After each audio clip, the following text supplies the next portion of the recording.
The morning light spilled into the apartment on the Upper West Side like it had nowhere else to be.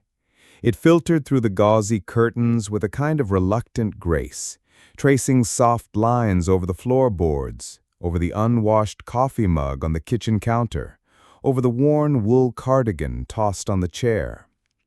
The silence wasn't lonely. Not quite. But it was full of things unsaid, undone. Emma sat curled up on the wide windowsill, wrapped in a pale gray throw that smelled faintly of lavender and old books. Below her, Columbus Avenue was waking up, cars idling, dogs barking, someone shouting at a cab they'd missed. But she heard none of it. She was staring into the sky like it held the answers, or at least a question worth asking. There was a half-written letter in front of her on the table. Next to it, a black ballpoint pen and a photograph, the kind you don't take anymore. Printed, tangible, torn. It showed two hands intertwined, fingers laced like roots. The left side of the photo was missing. She exhaled, slowly, almost theatrically. He said, "I lived in fiction," she said aloud, to no one. Her voice was husky from sleep and something else, grief, maybe, or memory. That I confuse people with characters, that I make stories out of silence. She glanced at the photo again, at her hand clinging to someone else's. The other figure, ripped out, erased like a bad scene in a script. She picked up the old voice recorder from the bookshelf, the kind with actual buttons, not a screen. She clicked play. A voice crackled to life, low, warm, familiar. "You always looked at the world like it was a screenplay, but maybe it's time to see it unfiltered. Maybe it's time to stop directing everything." Emma closed her eyes. She could still feel the way he said those words.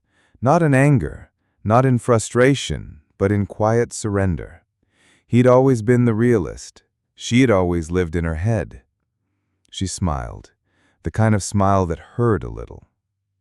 Without the filter, this is the end, isn't it? She thought.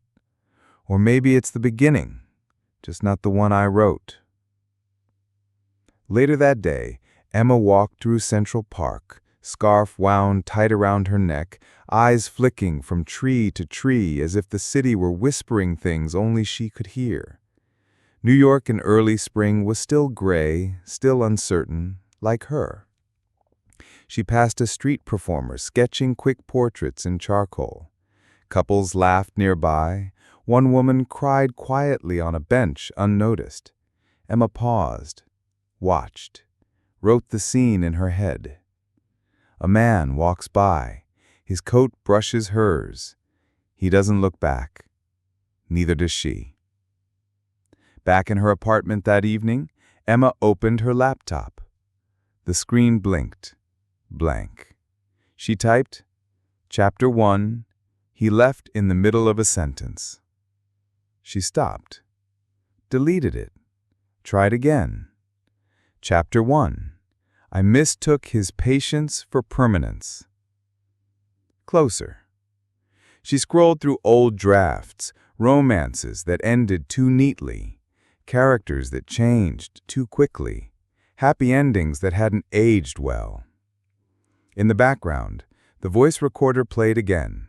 Just static now. White noise. The sound of something finished. Over the next few days, Emma created a routine. She walked the city like it was her stage. Chinatown in the early morning, Soho by noon, the quiet edges of Brooklyn by dusk.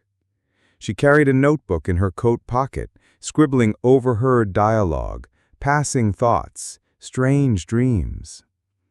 A man with one glove reading Bukowski in the rain.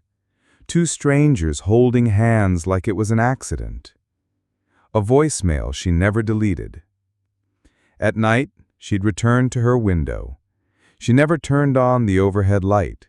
She liked the way the city glowed in the distance, soft, inconsistent, like memory. The apartment was still full of him.